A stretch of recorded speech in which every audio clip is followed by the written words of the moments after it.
they've gotten there not by accident. They've gotten there by residents who have somewhat been irresponsible and abandoned their cats, or have let their cats gone unstable and neutered and to multiply unmanaged and out of control.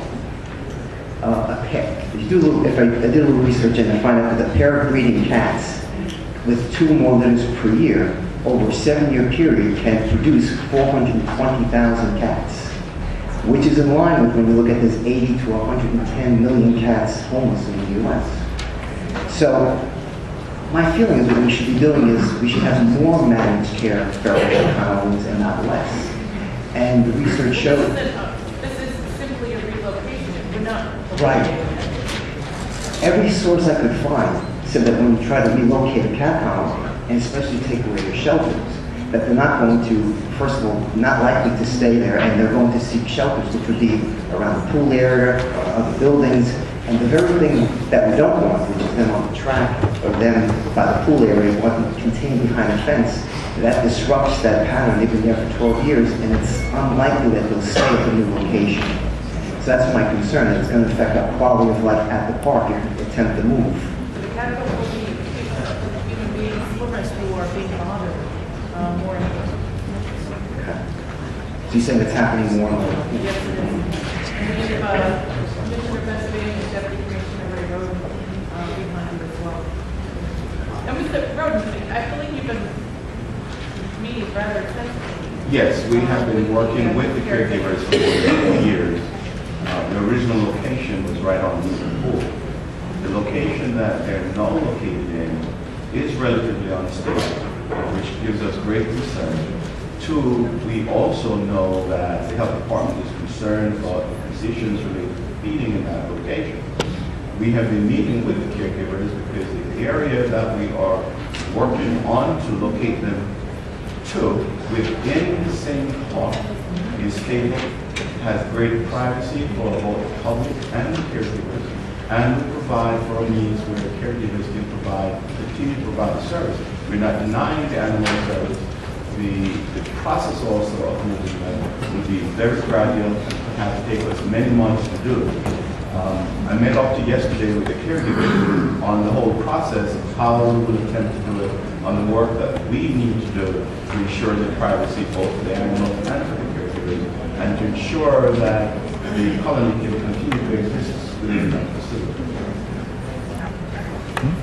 My understanding from asking the caregivers and their position about this is that the move of the colony is not a few hundred feet, it's clear across the park, and often in an area that's not plowed. What you're not taking into consideration, not taking into consideration is that it's on the bank of a canal. Okay, it's an unstable area. During the last storm we had, for example, there's a good possibility that that whole thing could have been washed out and those animals would have been in jeopardy. Where we're putting the entire ground, more stable, it's centered in the park in that location, and it actually gives them and the people that are going back there a much safer environment. In addition to that, we recognize that it's a significant distance, and that's why we are indicating to you that it will be a very gradual process. We will have intermediate locations where they can do their feeding process until we get to the end. It will take us a number of months to achieve the move. To show you how we're also working with caregivers, the caregivers have also provided me with a list of plans that we may use in the area that they're being located from, because they have a sense of commitment to their area that we can put into those areas, which we're committed to do, or permitted to do, and which we will do to aid the process.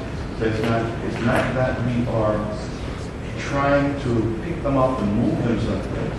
We're going through a very gradual transition from one unstable, relatively unstable location to a very safe location with great privacy, a greater buffer zone between the public, because some members of the public don't appreciate the animals. So you need to create a greater buffer zone between all the publics that are related to the animals. And that's what we're And the Department of Health has indicated to us that the process of feeding and what's there is in violation of some of their policy because of odor issues, food issues, which caregivers are trying to mitigate.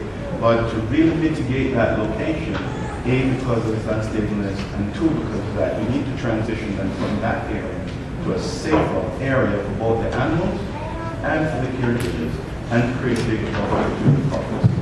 Mr. Brooke, will they have shelters at the new location? As I've discussed with the caregivers, that's a process we'll talk about in the winter. Because I understand the caregivers' concern that they need to have some form of shelter during the cold weather. And we're not completely opposed to it as long as the process is done consistent with the health department requirements. So we don't get into a situation where it's unhealthy. By law. That's all. I guess the place I'm in now, I know one of the caregivers is here today. I think it makes sense to hear from, are you willing to Well, come there are a today? couple people. Yeah, and then to see that she's in agreement with the action. Thank you very much.